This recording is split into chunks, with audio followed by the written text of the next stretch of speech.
Bueno, y continuamos acá en Vladimir a la una y le damos la bienvenida al diputado Ukbel Roa. ¿Cómo estás, diputado? Hola, Vladimir, ¿todo bien? Bueno, gracias por venir al programa. ¿Fuiste mucho a misa, como le pregunté a Andrés? No mucho, pero siempre es bueno reencontrarse con Dios esos días. Está muy bien. Bueno, escuchabas a Andrés Velázquez sobre el tema del diálogo, ¿no? Con algunas, digamos, reservas sobre las posibilidades de que este proceso de diálogo dé resultados. ¿Cuáles son tus expectativas con respecto a este proceso? Fíjate, Que se iniciaba apenas, están haciendo. nosotros creo que no solamente el presidente Nicolás Maduro, creo que el comandante Hugo Chávez siempre invitó al oposicionismo venezolano que si había necesidad de debatir algo, que él estaba ganado para ese debate, para debatir los problemas estructurales del país, que siempre y lo hemos manifestado así, que se deben asumir más que como políticas de gobierno, se deben asumir como políticas de Estado. Ahora bien, nosotros tenemos un problema con la oposición venezolana y es que no termina de sincerarse. Mientras existe una oposición que no termina de asumir un rol realmente democrático, que no termine de deslastrarse, porque cuando tú observabas al colega que anteriormente entrevistaba, yo apoyo la guarimba. Bueno, pero ¿qué es la guarimba? ¿Qué ha sido la guarimba? Decir que apoyas la guarimba quiere decir que tú apoyas que colocaron alambre para que se asesinaran venezolanos. Que aquí no son manifestaciones estudiantiles, porque yo fui dirigente estudiantil y a mí nunca me dieron un fusil 30-30 para yo salir a manifestar. Y ahí se han podido fotografiar manifestantes, entre comillas, porque esto hay que decirlo también. En Venezuela, nuestra Constitución contempla el derecho a la protesta y a la manifestación. Ahora, si la oposición venezolana sigue dándole una patada a la mesa, porque ellos permanentemente le dan una patada a la mesa. Y cuando yo digo que le dan una patada a la mesa es cuando precisamente no se desprenden de esos hechos de violencia, no terminan de deslastrarse de esos grupos que no apuestan a la democracia venezolana, de esos grupos que juegan a la desestabilización y que terminan funcionando como una rocola. Pero, por ejemplo, el artículo de ayer de Henry Ramos, se lo comentaba yo a Andrés Velázquez, un artículo donde hay una gran claridad con respecto a eso, al deslinde con sectores que pretenden que el diálogo fracase y que apuestan a la violencia, como él mismo lo ha señalado, ¿no? Sí, y pero creo que el hecho de sentarse, que la MUD se haya sentado, es una señal política, ¿no? Sí, pero ojalá no terminen siendo como la rocola. ¿Por qué te coloco el ejemplo de la rocola? Porque tú vas a una rocola y el que le mete la plata, esa música es la que escoge la música. Pues ellos, lamentablemente, hay un sector de la oposición que termina siendo chantajeado y se ve permanentemente acosado y termina en la negociación, una negociación que busca ¿a qué? A desestabilizar la democracia venezolana. ¿Qué hizo la exdiputada María Corina? Era quien tenía la chequera y precisamente trajo todo un guión, todo un plan de cómo iban a buscar un golpe de Estado que intentó iniciarse el 12 y se hizo todo el juego, estos asesinatos, toda esta serie de hechos violentos que ocurrieron en el país no fueron casuales, no han sido espontaneidad de las masas, ni han sido espontaneidad de grupos estudiantiles que han visto vulnerados sus derechos como estudiantes. Por el contrario, todo esto ha sido un plan sistemático para desestabilizar la democracia venezolana y desestabilizar el gobierno del presidente Nicolás Maduro, al cual ellos todavía, ¿cuál es el problema aquí, Vladimir? Que todavía hay muchos sectores de ellos que en un lado se sientan, ojalá esos señores que se sientan en la mesa den un diálogo sincero, porque fíjate, a diferencia del resto de América Latina, donde se han dado conflictos armados civiles internos, donde ha existido numerosas muertes, nosotros no hemos llegado hasta allá, pero sí ya comienzan a darse los primeros indicios.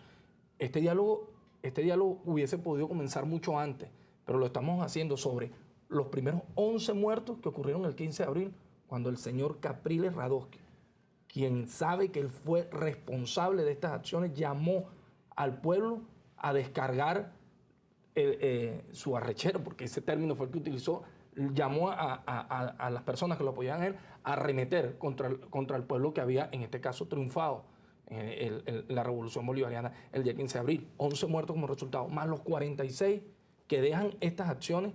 Entonces, si de verdad creemos en la democracia, creemos en las reglas de juego, vamos a discutirlas allí, pero que no se pida que discutamos o que no se pidan que renegociemos o vulneremos la Constitución y las leyes de la República, porque entonces, ¿qué estaríamos haciendo? Ahora, fíjate, tanto el gobierno como la oposición, ni al gobierno ni a la oposición le gusta hablar de pacto, de negociación, pero cuando uno se sienta a conversar, para llegar a acuerdos hay que hacer concesiones, ¿verdad? Por ejemplo, hay que ponerse en el lugar del otro.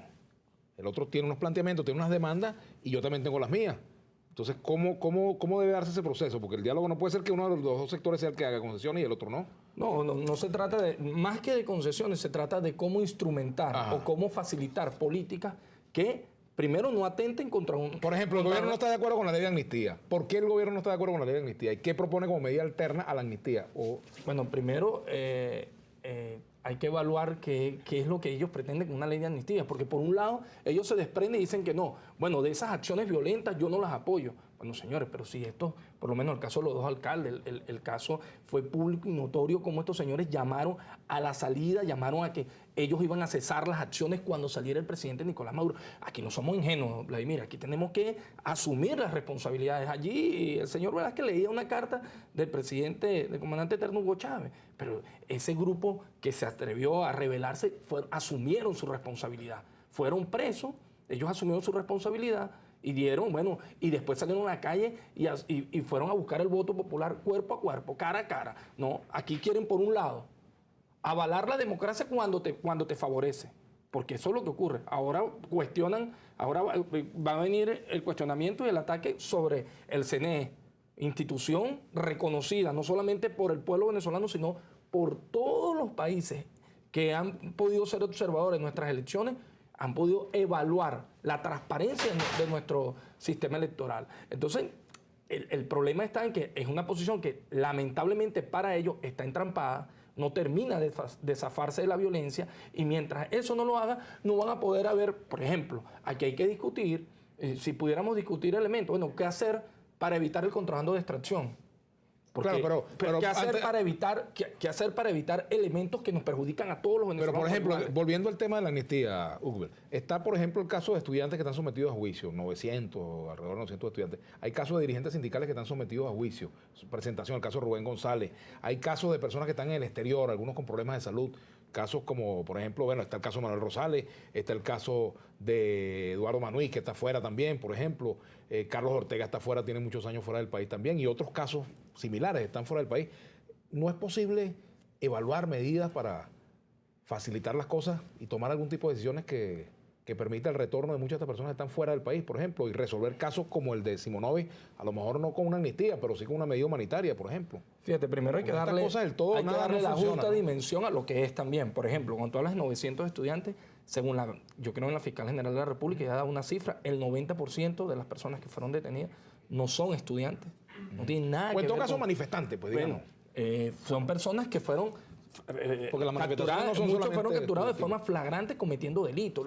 Es que es un tema, Vladimir, donde nosotros no podemos, no se puede hacer una ley para decir, no importa, tú asesinaste y tú puedes, pero como tú perteneces a una tolda política y es necesario que ustedes se queden quietos, ese asesinato no es lo mismo el asesinato que, por ejemplo, quemar un carro. Yo no estoy defendiendo ninguna de las dos, pero son delitos distintos. Bueno, pero cuando tú intentas quemar una institución con niños adentro... Eso es otra cosa. Bueno, pero eso ocurrió. Pero habría que ver caso por caso. Bueno, entonces, en este caso, el primer vicepresidente Darío Viva hablaba de que, bueno, ¿dónde estaban las listas sobre qué nombres ellos iban a discutir? Asomaba el primer vicepresidente Darío Viva.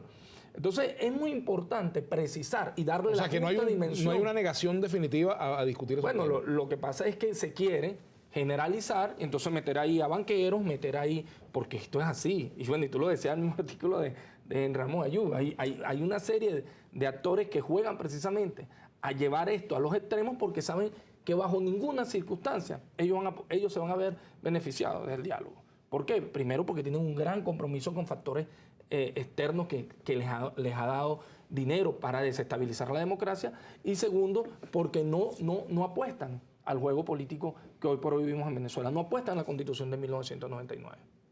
Hugbert, ahora con respecto a estos casos, por ejemplo, de las personas que están sometidas a todos estos procesos, también está la reacción de los familiares de las víctimas del 11 de abril y se han pronunciado algunos de ellos. El caso, por ejemplo, vi una declaración de un hermano del colega Tortosa de 2001 que murió en esos hechos tan lamentables.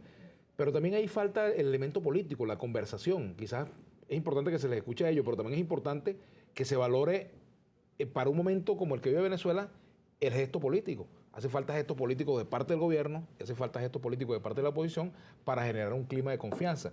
¿Qué hacer para crear ese clima de confianza? ¿Hasta dónde se puede llegar, digamos, en un diálogo si no hay gestos de lado y lado? Sí, Vladimir, pero hay una máxima en la democracia, en este caso, donde se elige, donde las reglas de juego establecen que en un proceso electoral escogemos quién gobierna. Quien gana es quien gobierna. Y pareciera que aquí las cosas es como que nosotros estamos ejerciendo un gobierno que legítimamente no lo tuvo el presidente Nicolás Maduro. No, nosotros ganamos las elecciones. El presidente Nicolás Maduro llamó a una parte importante del país, los llamó y los invitó al diálogo. Pero ya hablan del diálogo con los estudiantes. Me parece la actitud más irresponsable decir que no se le ha invitado a los estudiantes de oposición a dialogar. Primero que a lo mejor, y es lo más seguro, tienen muy pocos argumentos que decir cuando este gobierno se ha caracterizado por atender precisamente la educación como un elemento neurálgico y estratégico para el desarrollo del país. ¿De qué se van a quejar las universidades autónomas hoy por hoy? ¿De qué se van a quejar la creación, la municipalización de la universidad? El hecho de que universidades como la UNEFA pasaron una matrícula de más de 200, casi 300.000 estudiantes, de igual manera la Universidad Bolivariana de Venezuela. Es decir, no se puede negar una realidad existente en cuanto a la inclusión de aquellos que ayer peleábamos por un cupo y que hoy, gracias a esas grandes batallas y gracias al gobierno que logramos conquistar con Hugo Chávez y que hoy le da continuidad el presidente Nicolás Maduro, pueden los universitarios darse la posibilidad de estudiar la carrera que quieran y de manera gratuita.